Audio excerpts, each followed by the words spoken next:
Hey guys, how's it going? Welcome back. Yep, no studio today. Thought I'd come out on the back deck. So anyways, it's looking like review time for this Galaxy Visitor 2. Now, as a lot of you know, my first one was a defective unit right from the get-go. Didn't fly right, camera didn't work right, nothing but trouble. So Banggood replaced it, and I have a video up about that. And initially everything was working fine, the camera was working fine, flew great, and so anyway, we developed a problem, and it still flies great. No problems there. Flies great, auto return home, still working fine, all that stuff good. My camera, on the other hand, decided that it was going to puke, and so it's having the same issues as what was going on before.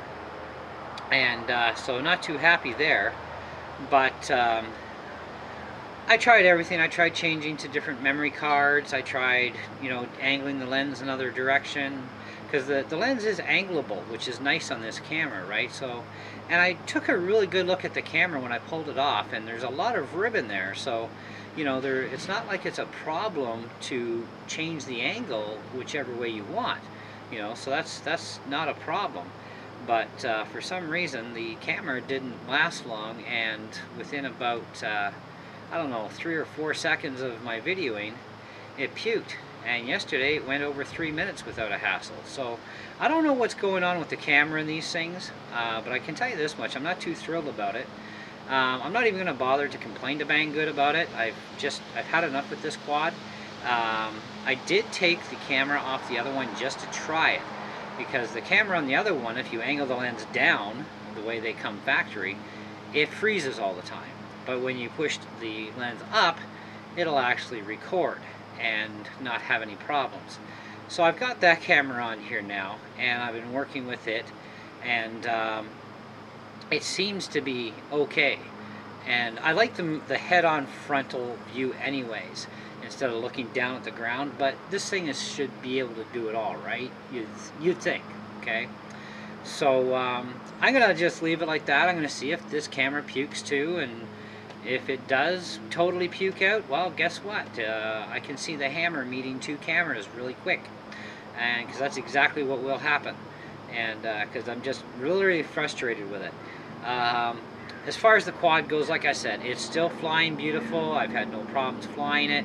It's doing a great job so far. I've put I'd say about 16 batteries through it since yesterday, and it's flying flawlessly every time. I've no issues. So at least this one flies great, but the camera decided to puke. I did mention too, I had problems with that new camera with the RAM stick not wanting to fit right. It was really hard to get it in there, and I swapped the RAM stick from the other camera and it fits perfect. So I mean, right now I'm running the old camera with its own original stick, and so I can use it, or I can use the other stick from the Dead Heli quad. So, but I've also tried other sticks, and it's the same sort of thing that goes on. So it's not the RAM stick that's the issue. I really don't think it's the quad itself, the main board, that's the issue. I think it's just the camera is a piece of junk, and I'm not willing to even spend 21 bucks on another camera, and I'd rather not even bother Banggood with this anyways, for them to send me a camera, because the same thing is probably just going to happen again and again and again, and you can only put up with so much frustration. So in the whole gist of things, I would probably strongly not recommend buying this product unless you don't mind having a camera that'll probably temporarily work, and then you just got one heck of a nice flying quad. The intelligent mode is nice to learn to fly it. At least it's not an expensive purchase, right? Intelligent mode, flying it, it is different. Flying with the brakes off is also quite interesting. I personally prefer default setup. It works great. But I'm always up to learning new things, and it's kind of nice when you've got the headless thing going on, and any portion of this now becomes the new head, for directions, and it's just weird to fly, but I'm sure it's something I can get used to. But if you're looking for a small quad with a camera, there are way better choices out there. I think 9 Eagles really screwed up on this one, And so I would definitely suggest that if you do buy it, you may get a good one, you may get a bad one. You may get frustration after frustration with camera. A lot of you might not even get a camera issue. It's really hard to say. But and I haven't smashed it into the walls or anything, so there's no excuse there. And I've seen these things being shown off, and they slam them into a pole and whatnot, and then pick them up and go fly again, do your recording, whatever. Durability, right, is pretty durable. I just I think for the amount of money I spent on this thing, it really was not worth it in the end, because there are better quads out there with cameras that work better. They're for the same money and less, and even less. Like this camera has good quality picture, don't get me wrong. I've got a Hubsan H107C, which means camera. Now the camera isn't quite as nice a quality of picture as this one is, but you know what? That was only a $70 purchase, and that quad is not much smaller than this, really, and it flies beautiful. The camera is flawless. I've smacked that thing into a lot of things, including the side of my house, numerous times, and never once had one issue arise. And and this isn't a quad that's for flipping either. It's not a stunt quad, like the Hubsan is. And I don't like the Hubsan for flipping anyway. It's garbage. But the rest of the quad, of course, is beautiful, right?